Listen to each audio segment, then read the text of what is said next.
네, 까마귀 소리가 들리는 매봉산입니다. 네. 오늘은 영화 홍상수 감독의 영화 수유천입니다. 수유천 2024년도 홍상수 감독의 32번째 영화고요. 강원도 힘, 오수정이라든지 이런 영화를 만든 홍상수 감독. 그리고 이 영화로 김민희 씨가 로카르노 영화제에서 여우주연상을 받았습니다.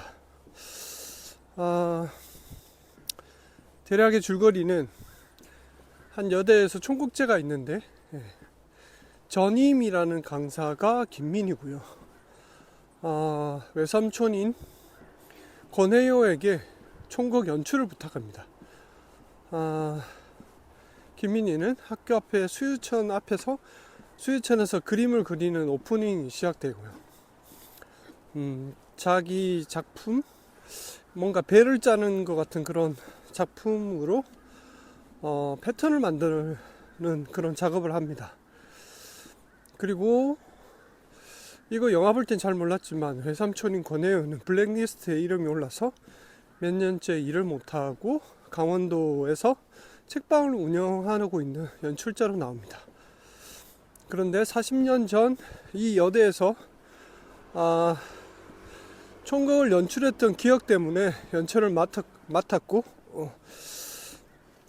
그리고 이걸 맡게 된 이유가 그 총극을 연출한 남학생이 3명의 여학생들을 동시에 만나게 되면서 약간 문제가 돼서 잘렸고, 그래서 외삼촌인 권혜호가 이 총극을 연출하는 걸로 들어오게 됩니다. 며칠이 남지 않았고 일주일밖에 안 남았죠. 그 사이에 이 외삼촌인 권혜호가 전임 강사인 그 전임 김민희의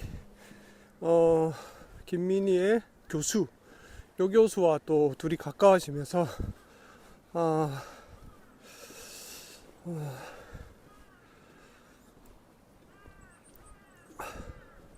요렇게 돼 있네. 밤마다 하늘의 달은 점점 커져가고 전임은 아침마다 수유천에서 그림을 그린다. 여기까지가 줄거리입니다.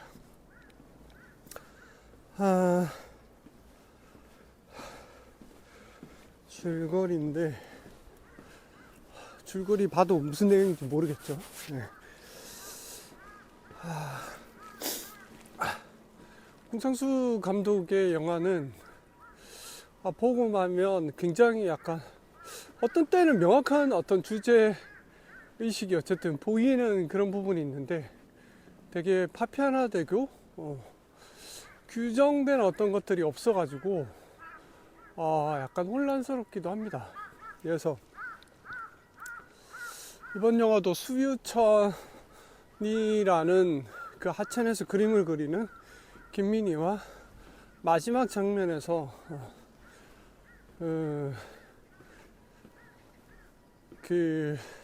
아무것도 없어요라는 그 멘트가 연결되는 지점이 좀 있습니다.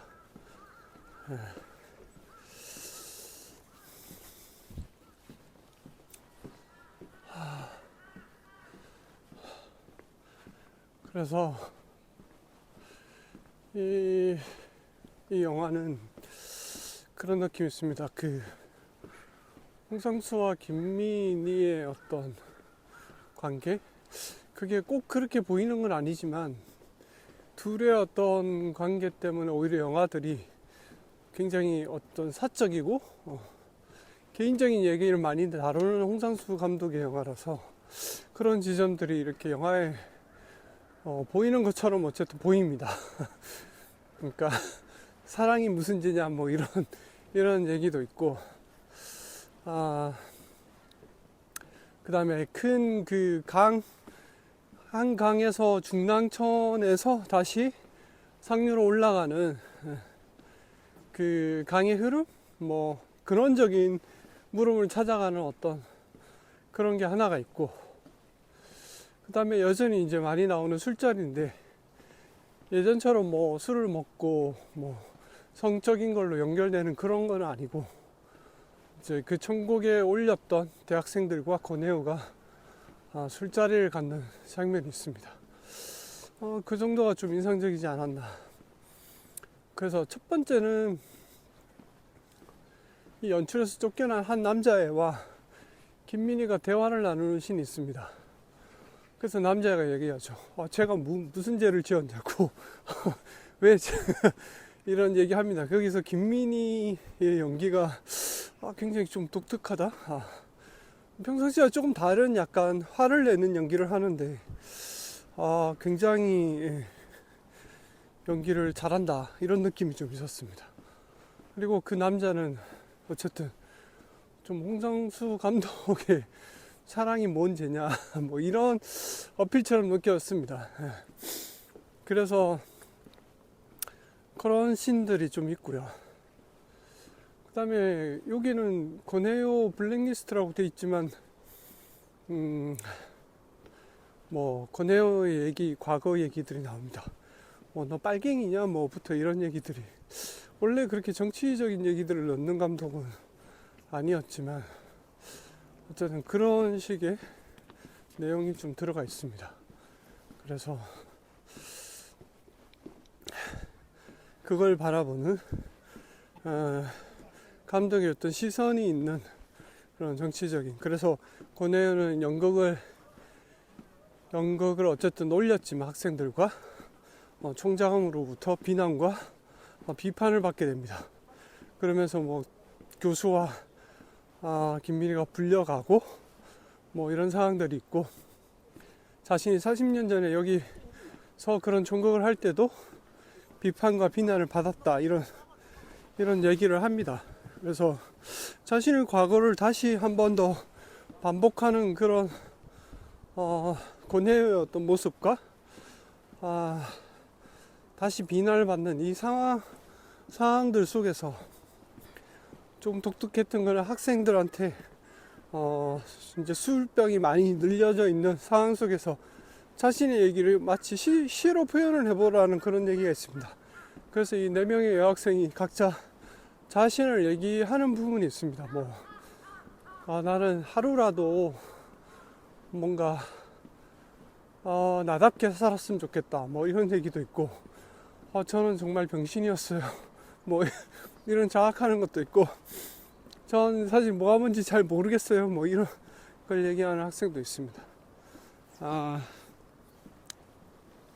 근데 그 술자리가 굉장히 기존의 그런 술자리보다는 저게 뭐라 그러냐, 일반적으로 술을 먹고 다음날 사실 잘 기억도 못하고 그 자기가 한 말이 뭔지도 사실 잘 모르고 되게 후회를 하구나, 그런 얘기들이 많은데, 저 장면들이 그러니까 굉장히 슬픈 얘기가 아닌데도 불구하고 막 얘기를 하면서 막 눈물을 짓고 막 울컥거리고 막 그런 분위기가 형성이 됩니다.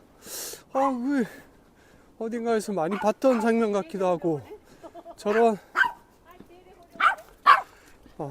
개가 짖고 있습니다. 저런 장면들이 굉장히 리얼한 느낌도 있고, 저거 다음날 얼마나 후회할까, 얼마나 민망할까, 이런 모습이 막 그려지는 그런 장면들. 술 취해서 막 떠드는데 막 눈물도 흘리고, 근데 다음날 기억도 제대로 안 날 것 같고, 이게 무슨 상황인가, 막 이런 느낌들이. 그래서 그 장면이 좀 인상 깊었어요. 연극은 사실 무슨 내용인지 사실 잘 모르겠고, 컵라면을 먹고 있는 4명의 가족 얘기를 하고 있는데 잘 모르겠는 내용이고, 어쨌든 그 이후의 술자리 자체가 굉장히 독특했다. 여기 하나가 있고, 그 다음에 김민희가 일종의 배틀? 무슨 천을 이렇게 술을 놓아서 작업하는 그런 자신의 작품 공간에서 고뇌와 나누는 대화가 있습니다. 그래서 작품이 큰 게 하나가 있는데, 배틀로 천을 짜서 만든 일종의 한강 한강이라고 하죠. 한강의 어떤 물결을 표현한 건데, 이후에는 뭐 중랑천을 거쳐서 상류의 어떤 계곡까지 표현을 하는 그런 얘기들을 합니다.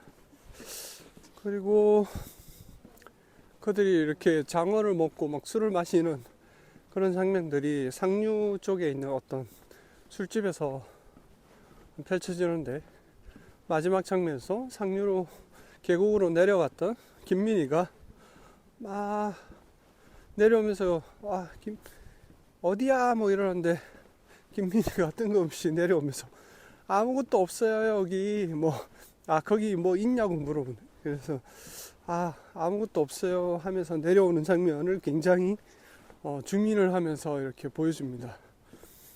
발랄하게 보여주죠. 그래서 그거에 대한 얘기가 좀 있습니다. 그래서 이거는 또 뭔가 싶었지만, 자신의 어떤 하루에서의 어떤 강에서의 어떤 삶, 이런 것들에 대한 여러 가지 현실적인 어려움이나 부딪히는 것들을 뭔가 근원적인 문제를 어디에서 찾을까 하면서 강을 거슬러 올라서 상류까지 계곡까지 올라가 보지만 결국 아무것도 없더라. 이런 얘기를 합니다. 말을 하고도 조금 민망하긴 한데, 그 지점이 있습니다. 그래서 사실 그 교수는 뭐 그런 되게 상투적인 얘기를 합니다. 장어 너무 맛있고요. 장어 뭐 몸에도 좋고, 그리고 저 뭐 혼자 사는데 돈도 많아요. 뭐 벌어놓은 돈도 많고, 뭐 맛있는 거 먹으면서 뭐 이렇게 지내는 거죠. 뭐 이런 얘기들을 합니다. 근데 그 얘기들이 그냥 되게 상투적이고 일상적인 그런 얘기들이 들인데, 또 약간 권혜윤은 그런 것들에 또 넘어가는 현실적인 부분도 있죠. 자신이 예술가로서의 뭔가를 표현하고 하는 것도 있지만, 그런 상투적인 일반적인 얘기들을 다 이렇게 들으면서 그런 것에 또 영향을 받는 그런 인물로 또 그려지는 것처럼 보입니다. 그래서 이거는 어떤 세상 사람들이 얘기하는 이런저런 상투적인 얘기들이 결국 나한테 무참히 쏟아지지만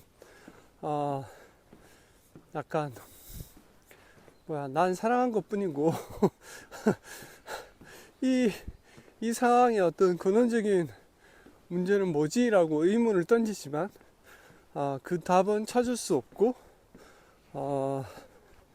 나는 그냥 내 삶을 살아갈 뿐이야 라는 식으로 저는 느껴졌습니다.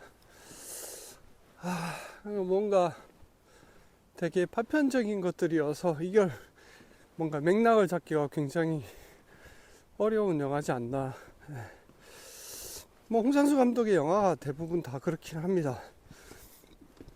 근데 어쨌든 그런 느낌이었습니다. 그래서 또 그걸 조금 다시 얘기해 보면, 우리는 그런 상투적인 일상에 살죠. 뭐가 좋더라, 뭐가 돈에 휘둘리기도 하고, 누가 좋아지면 뭐 또 그 사람과 갑자기 뭐 결혼하자고 막 이러기도 하는 그런 일반적인 얘기들 속에서 나란 존재가 어떤 예술적으로 뭔가를 표현하거나 얘기를 해도 사람들을 뭔지 못 알아듣는 것 같고, 나를 비난하거나 비판하기만 하고, 그래서 나도 그런 근원적인 문제들에 대해서 접근을 해보려고 다시 과거를 되짚고 다시 기억을 되돌려 보지만, 그 근원적인 부분에 아무것도 없더라. 뭐 이런 얘기인가 아닌가 싶습니다. 그리고 현실적인 뭐 그런 부분도 있죠. 뭐 둘이 마지막에 술 마시고 운전할 사람이 필요하니까 김민희를 부르는데, 김민희는 또 막 그 라면 잘 모르겠지만 라면을 막 먹고 갑자기 운전을 해야 될 사람이 막 술을 마십니다. 그런 모르겠어요. 그런 사람들의 어떤 이기심? 그런 거에 나름의 거부하는 일종의 그런 모습들을 좀 보여주지 않나. 그리고 사람들은 어쨌든 다 자기 관점에 자기 이기적인 마음으로 살아가는 그런 모습을 보여주는 것 같기도 했습니다. 이거 주저리 길어졌지만, 수유천이라는 영화가 실제로 있는 천은 아니고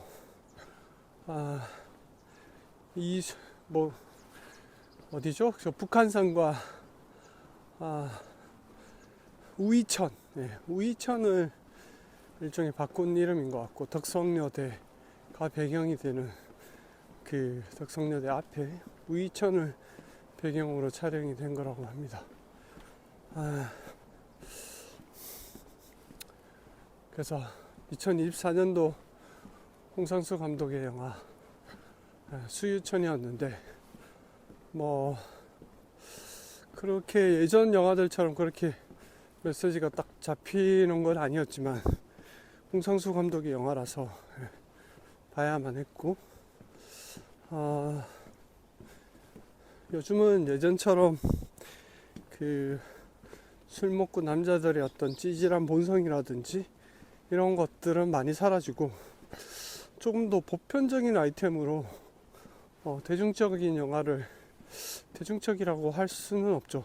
작가주의적인 영화인데, 예전처럼 뭐 그렇게 막 섹스씬이 나오거나 막 술 먹고 찌질한 모습을 보여주거나 이런 건 좀 많이 사라진 것 같습니다. 그래서 조금 변화가 있다. 김민희를 만나고 안 만나고 그 이유가 조금 변화가 있지 않나 하는 생각이 듭니다. 뭐 화면이 이쁘구나 뭐 이런 거 없죠. 그리고 여전히 어떤 대화 씬이 굉장히 많고, 길게 찍고 롱테이크로 찍고, 화면이 거칠고 아름답게 표현되거나 이런 건 없습니다. 그래서 좀 더 리얼한 감이 있죠. 그 사람의 감정이나 연기를 하는 배우의 어떤 감정선이 그대로 드러내는 그런 어떤 평을 보니까 그런 것도 있죠. 홍상수 감독은 롱테이크를 하거나 하는 것도 컷을 편집하는 것 자체가, 컷을 편집을 하는 것 자체가 어찌 보면 편집을 많이 하는 것 자체가 인위적인 어떤 작용이 들어간다고 생각하는 거죠. 그래서 그 감정선을 계속 살리기 위해서 일종의 롱테이크 기법을 하는 거고, 배우들도 그렇게 찍다 보니 그 안에서 또 몰입을 할 수 있는 그런 것도 있을 것 같습니다.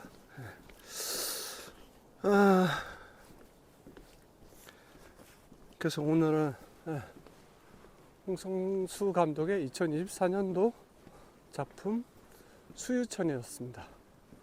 안녕.